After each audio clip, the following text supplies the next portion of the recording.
Invictus Age, presented by Illuminated Planes Incorporated.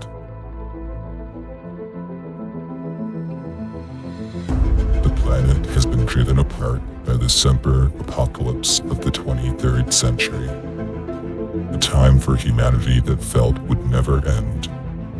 This period was broken by the Age of Invictus, originating from the ancient Latin phrase Semper Invictus, or forever unvanquished. Semper was a time for the survival of the fittest, nations to divide or conquer, and freedom from the planet to be sought after, brought on by the War of the Unions. Our records show that though much was lost to time, humanity could prevail. And through the discovery and recovery of technology being created in this age, they created their own second chance. The enemy became nuclear, then it became the planet itself. Terra is the terrorist, and terrorist became trending terms on the planet's communication systems at the time, such as phospho. All communications prior to this age were decidedly insular.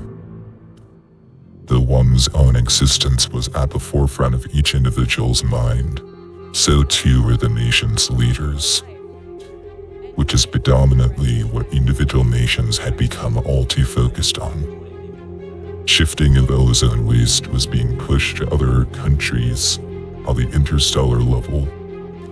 In this time, each country became its own world, being what we now call unions of each planet. An attempt was made in the late 25th century to employ a cosmocracy, as foreign beings not originating on Terra began to emerge.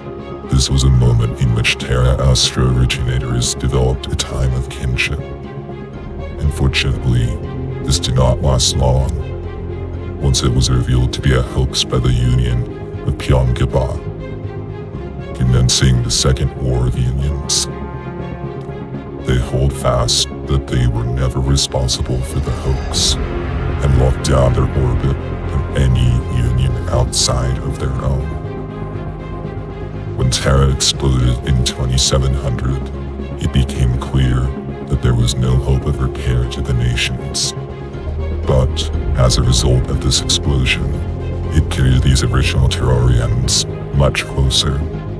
A new gravitational pull erupted in the center of the universe, or university, as called by Terrarians past, which brought each of the newly born settlements back together, circling eternally around their dark past with a new light.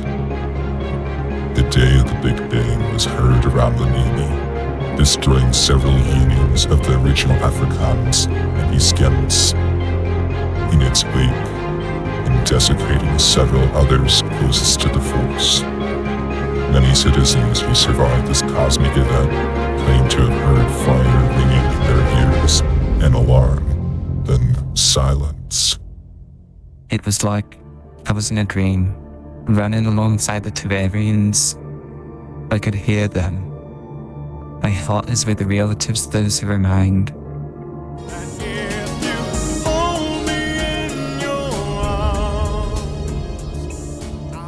Conspiracy regarding the event erupted in almost as much strength as the Force itself. How is it that Eritrea conveniently disappeared, yet the Mayan front of Celestia Terra survived? The anonymous witness asked to emphasize her disdain for Celestia Terra and alligators. Complaints arose from those believing they were safe on their new unions. My family was fortunate to get off of Terra over 2 centuries ago to dwarven planets. But then we were again in a loss after rebuilding for so long, getting out of our debts to Tesla's on. Though the database being destroyed couldn't even continue our legacy beyond spoken words since the day it went dark. This descendant would go on to become the future Empress of Ohio, of the Union of Celestia Terra, Jacqueline Cantar. In her statement, she refers to the day it went dark. This phenomenon was experienced by any citizen utilizing the databanks of Teslason. Impoverished after Mr. M disappeared from the Nini and all satellites shutting down due to a Java coding error. This was received poorly, as Java coding has been obsolete since the beginning of the 21st century, when President Washington outlawed suggestions of extraterrestrial Java shops. There is evidence that Mr. M owned his own universe, so he may have sought refuge there. Though terrologists remain certain that he did not survive the disco revival's movement of 2888.